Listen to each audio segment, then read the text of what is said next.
Have you ever noticed how easily you can celebrate someone else's achievement, yet when it comes to your own, something inside you goes quiet?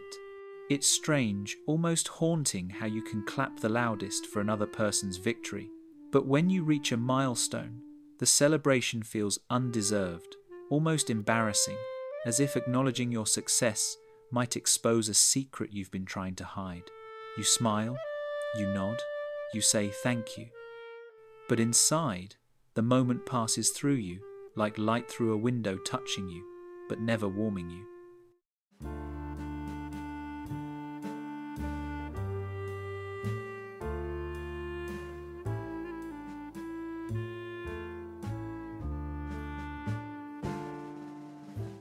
You carry this feeling like a quiet shadow, a sense of internal invisibility. You achieve things, you cross thresholds, you survive storms other people would collapse under, but somehow the victory never lands. It hovers above you like an achievement belonging to someone else. You feel like an observer in your own life, watching yourself do things you can't fully take credit for. Maybe it started years ago, long before you understood the concept of self-worth. Picture yourself as a child holding a certificate you earned, a small badge of effort, something you should have been proud of. But instead of proudly displaying it, you folded it, tucked it into a drawer, or shrugged when someone asked. Something inside whispered, "It's not a big deal. Anyone could have done it." And without realizing it, that whisper became a rule you still follow. Or maybe you're the adult who finally lands a job you worked years for. People congratulate you, but the applause feels too loud, too generous. You downplay it, saying you just got lucky, or that it's not that impressive. Compliments make you uncomfortable, like they're shining a flashlight on a part of you that doesn't believe it belongs in the light. Neuroscientists talk about the brain's negativity bias, the way your mind clings to flaws and failures because they once kept you safe. Psychologists describe the internal critic as protective mechanism shaped by early attachment experiences. When praise wasn't nurturing, or when effort was met with silence, your brain learned a painful lesson. Achievement isn't something to feel, it's something to survive. So even today, when you accomplish something meaningful, your nervous system reacts not with pride, but with caution. It treats success like a fragile glass that might shatter if you hold it too tightly. And so you keep moving, achieving without ever arriving, doing without ever feeling, becoming without ever believing. But the story doesn't begin here. The roots of this silence run much deeper into memories you rarely revisit, into moments where your worth was shaped before you even had words for it. To understand why you struggle to celebrate your achievements, you have to return to where the pattern began, the quiet years of childhood, where the emotional foundation was first laid.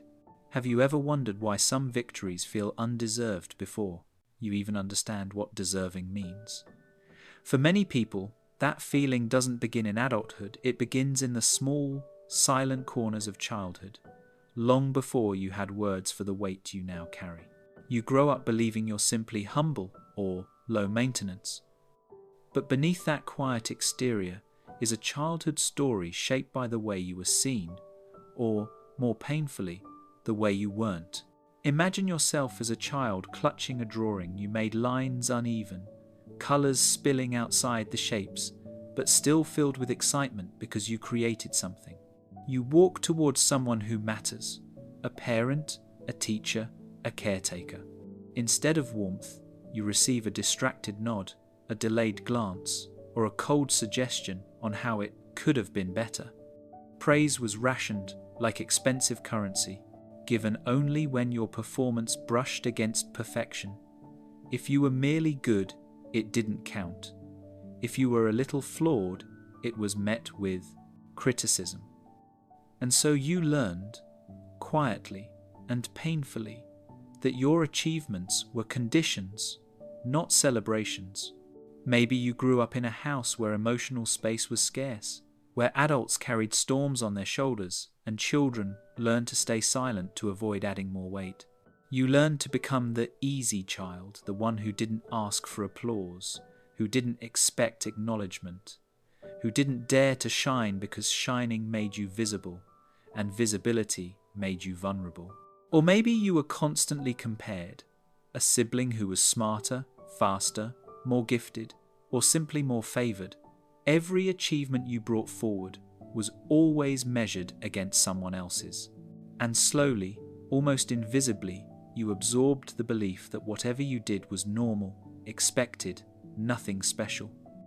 Achievement became like air, necessary, everyday, unremarkable. Something you were supposed to produce, not something you were supposed to feel.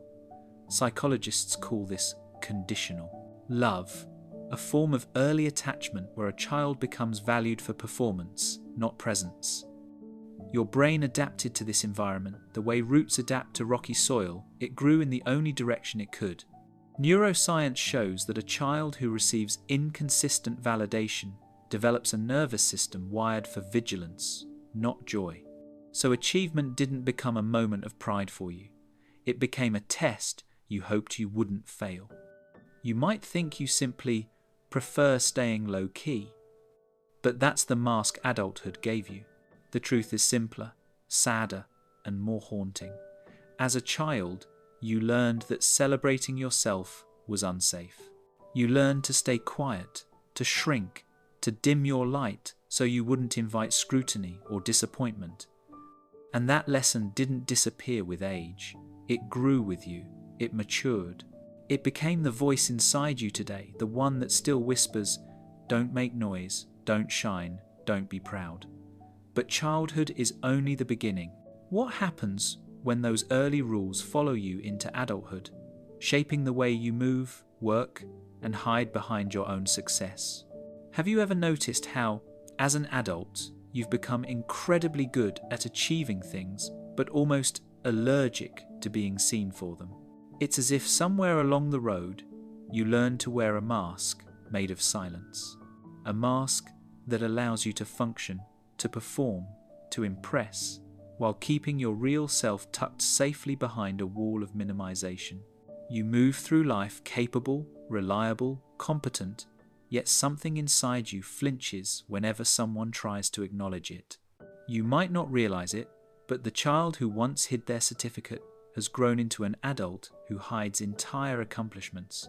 You say things like, "It's nothing, I just got lucky, anyone could have done it," even when you know deep down that what you did took effort, sacrifice, and pieces of your soul you never talk about. Praise makes you tense. Compliments make your heartbeat shift into a strange rhythm. Your instinct is not to smile, it's to shrink. You've mastered a kind of emotional choreography. The polite laugh, the humble deflection, the quiet withdrawal right when someone tries to celebrate you. These habits look like humility from the outside, but on the inside, they feel like a shadow you keep dragging behind you, heavy, familiar, impossible to detach from. It's the shadow of self-doubt, shaped long ago, now refined into adult behavior. Think about the times you achieved something meaningful, a promotion, a personal milestone, a breakthrough, and instead of sharing it, you let the moment pass because it felt cringe to talk about it. Or the times you accomplished something at work, yet when credit came your way, you pointed to someone else, terrified that standing in the light would expose a flaw you've been hiding from the world. That's imposter syndrome. The psychological monster within that convinces you that your success is accidental, that you're seconds away from being unmasked. Neuroscience calls this emotional distancing a coping pattern. When your brain learns early that acknowledgement is unsafe or temporary, it doesn't just forget, it adapts. As an adult, this adaptation becomes armor. You perform success, but you never feel it. You work tirelessly, but pride never sits with you long enough to warm your chest. Your achievements become like distant stars, bright, visible, but impossibly far from your reach. And so you become someone who moves through life with muted triumphs. You're present, but never fully present. Capable, but never convinced. Seen by others, but invisible to yourself. Yet even here, beneath all the silence and self-minimization, there is a deeper psychological mechanism at work, something rooted not in personality, but in the architecture of the mind itself. To understand why your brain resists your own success, you must look at the science shaping this quiet inner struggle. Why does your mind treat your achievements like distant echoes, while your mistakes feel loud and unforgettable? The answer isn't just emotional, it's neurological. The way you struggle to feel proud is not because you're weak, ungrateful, or unambitious. It's because your brain has been trained, shaped, rewired to survive, not to celebrate. And long before you ever felt shame for your success, the architecture of your mind was already learning how to silence joy. Psychologists Pauline Clance and Suzanne Imes described something that lives inside many people. Imposter syndrome. It's the invisible monster that convinces you your achievements are accidents, that you're seconds away from being exposed, that the spotlight doesn't belong to you. This isn't just a thought, it's a survival instinct. The brain, conditioned by early emotional unpredictability, learns to overestimate danger and underestimate safety. Praise feels like pressure. Recognition feels like a trap. Achievement feels like a misunderstanding. Then there is Martin Seligman's theory of learned helplessness, the idea that when a child grows up in an environment where effort doesn't bring comfort or acknowledgement, the brain learns that nothing they do truly matters. You carry that neurology with you into adulthood, quietly believing that your actions don't deserve reward. Success becomes something you stumble into, not something you own. And your brain's negativity bias, studied extensively by Roy Baumeister, makes you cling to flaws, failures, and imperfections, because negative experiences register more intensely than positive ones. So when someone praises you, your mind doesn't hold on to their words. It digs for something you could have done better. It hunts for cracks in the moment, convinced that pride will make you vulnerable. Neuroscientists also talk about the default mode network, the part of your brain responsible for self-reflection. In people who carry chronic shame or emotional neglect from childhood, this network becomes overactive, looping thoughts of inadequacy and self-blame. It turns inward like a dark mirror, reflecting only what's wrong with you while blurring out everything you've done right. And if you grew up in a stressful, unpredictable environment, your body learned to operate on cortisol, the stress hormone. Over time, cortisol alters the brain's reward pathways. This means that even when you accomplish something meaningful, your emotional system doesn't activate the way it should. Joy becomes muted. Pride becomes diluted. Success becomes something you intellectually understand, but cannot fully feel, like trying to hold water with trembling hands. So it's not that you don't have achievements, it's that your brain never learned how to hold them gently, safely, or confidently. But science only explains the beginning of the pattern. The deeper truth lies in how these psychological mechanisms twist into something darker, into a silent shadow that follows you through adulthood, reducing your victories into fragile whispers. And that shadow has consequences you may not even realize you're living with. Have you ever realized that your silence, this quiet refusal to celebrate yourself, has slowly become a prison you built without noticing? It's one thing to be humble, but something far darker begins when you start treating your achievements like secrets, like forbidden truths you're not allowed to acknowledge. Without meaning to, you begin living in the shadow of your own life, a place where you move, work, strive, and succeed, yet remain emotionally absent from every victory you create. There is a haunting paradox in you. You want to grow, but you're terrified of what growth demands. You want to succeed, yet the moment you get close to success, something inside you pulls back, like a bird afraid of its own wings, terrified that flying will make the fall hurt more.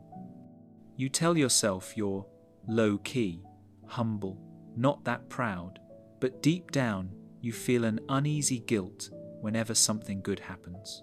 It's almost as if life gave you a candle to illuminate your path, and you refuse to light it, afraid that brightness would make you visible, and visibility would make you vulnerable. This is what shadow psychology calls suppressed identity. When you silence your own achievements, you silence pieces of your identity. You erase the evidence of who you're becoming. And over time, this erasure becomes a habit, a survival mechanism that transforms into a personality. You stop raising your hand even when you know the answer. You stop applying for opportunities even when you're qualified. You stop believing in your potential because believing feels dangerous. You may not realize it, but uncelebrated pride doesn't disappear, it sinks. It settles quietly in the corners of your mind like dust gathering in an abandoned room. It turns into resentment toward yourself, envy toward others, or a persistent, aching numbness. You start sabotaging your own progress without even noticing, delaying projects, doubting your abilities, assuming failure before you begin. The garden inside you blooms, but only in the dark, where no one, including you, can see it. The inner monster here isn't arrogance, it's self-erasure. The part of you that insists you stay unnoticed, because unnoticed feels safer. Because anonymity protects you from judgment, comparison, responsibility, and exposure. But it also steals joy from your hands. It takes your milestones and buries them before you can touch them. And even though you function well, even though you seem strong and capable, there is a quiet suffering living behind your eyes.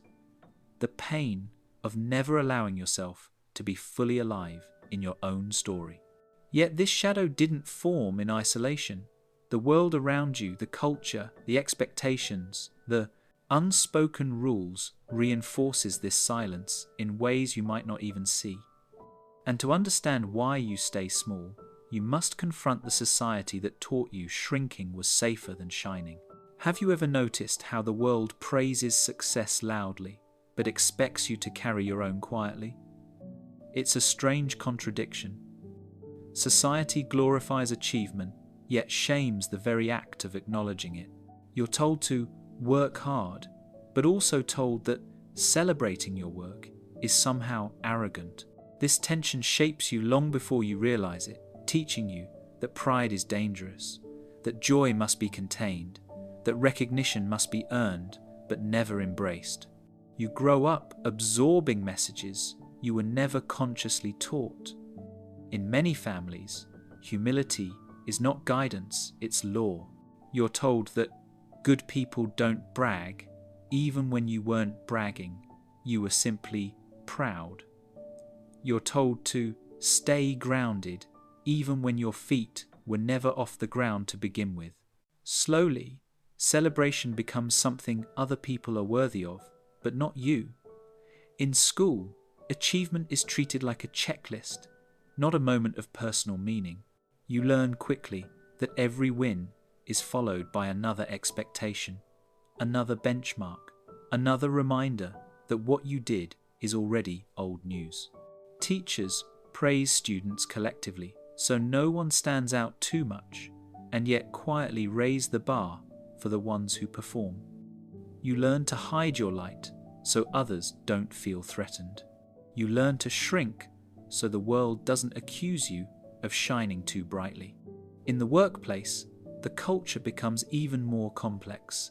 You're expected to work like a machine, consistent, efficient, reliable, but never celebrate like a human. Productivity is applauded, but self-appreciation is dismissed as ego. Companies reward those who sacrifice silently, who go beyond without recognition, who carry burdens without asking for acknowledgement. You become conditioned to believe your value lies not in your achievements, but in how quietly you endure them. Collectivist pressures whisper, "Don't stand out, it makes others uncomfortable." Capitalist pressures insist, "Your worth is in your output, not your feelings." And caught between both forces, you begin to believe that celebrating your achievements is a kind of selfishness, that you must apologize for your growth, that your success is something to hide, to downplay, to dilute for the comfort of others. Philosophers often say that what society repeats becomes what your mind believes. Over time, these external expectations crystallize inside you. They stop being rules you follow and become rules you live by. So even when no one is watching, you still silence yourself. You still shrink.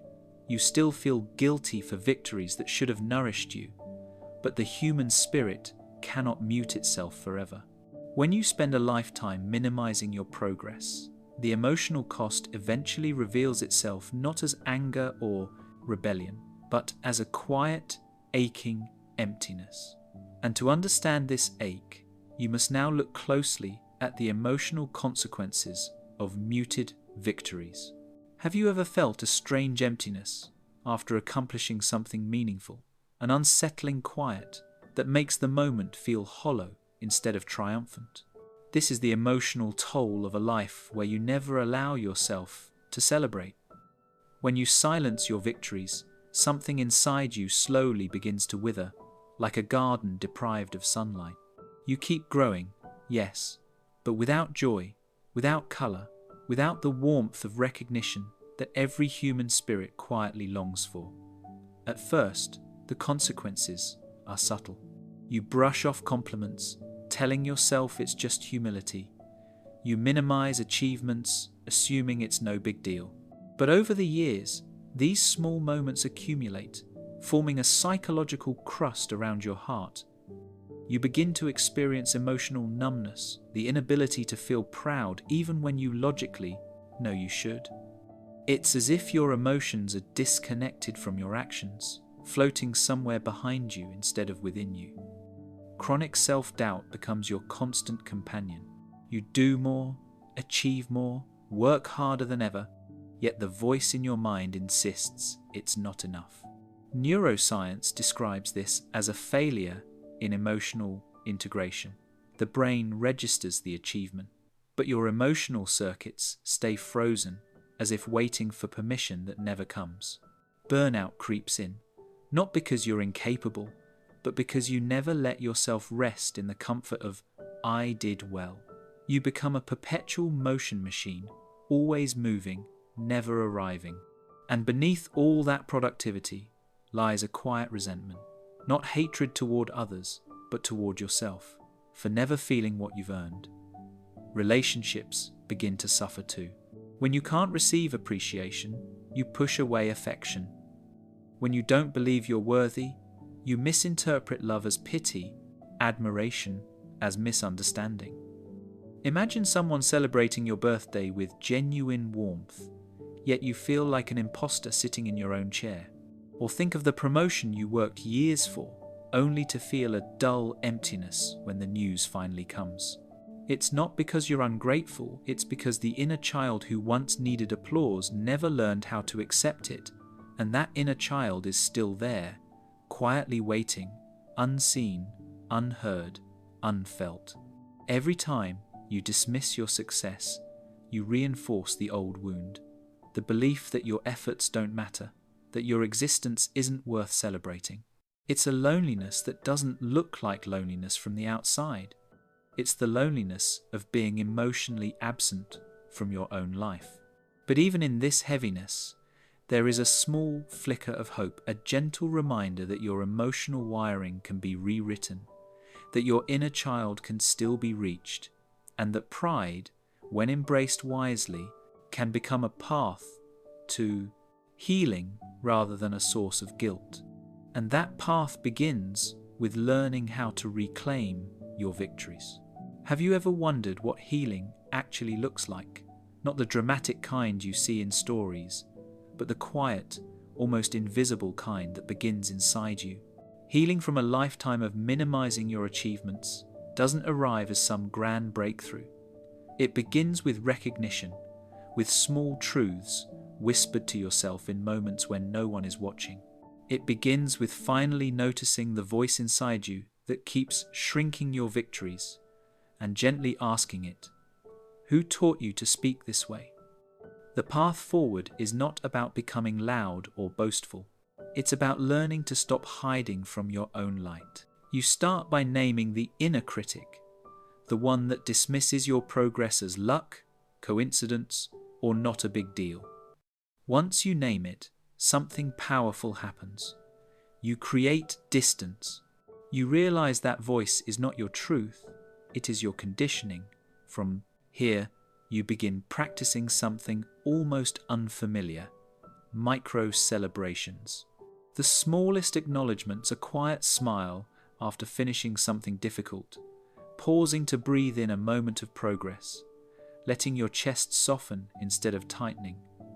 These are not childish, they are rewiring.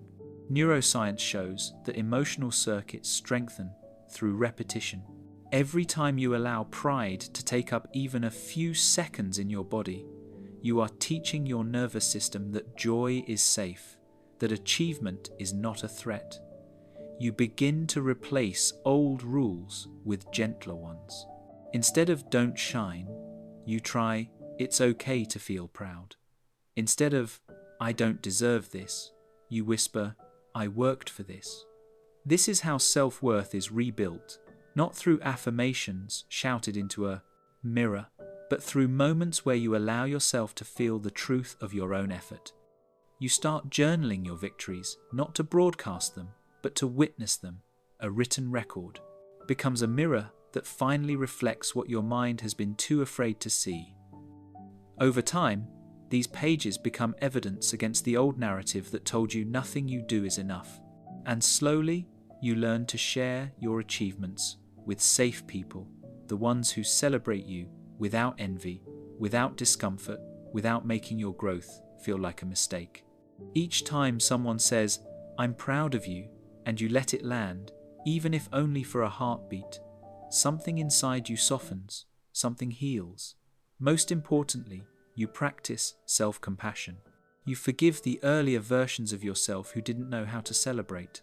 You understand that survival mode children become achievement-blind adults, not because they're broken, but because they were never taught how to feel safe in moments of success. Healing, here, is not a destination. It's a slow awakening, a gradual remembering that your achievements were never accidents. They were chapters of your story, waiting to be felt, not hidden. And once you begin to reclaim them, a deeper truth starts to emerge, one that leads into the final, philosophical understanding of what it truly means to celebrate yourself. Have you ever wondered why a simple moment of self-recognition feels so heavy, almost forbidden, as if pride is a door you're not allowed to open? Maybe it's because somewhere along the way, you confused pride with ego. You learned to fear the light inside you more than the darkness around you. But the truth is softer, quieter, and far more human. Celebrating your achievements is not arrogance. It is acknowledgement of effort, of growth, of survival. It is the moment you finally whisper to the younger version of yourself, "You did well." Imagine that child, the one who tried so hard, the one who looked for approval in faces that were too distracted, too tired, too wounded to give it. That child never disappeared. They live inside you, still, waiting to be seen by the one person who can. No longer walk away. You. Every time you celebrate something you've earned, you reach back through time and hold their hand. You tell them they were always worthy. You tell them the silence wasn't their fault. And maybe that's the real meaning of growth, not becoming someone extraordinary, but finally allowing yourself to feel the truth of who you already are.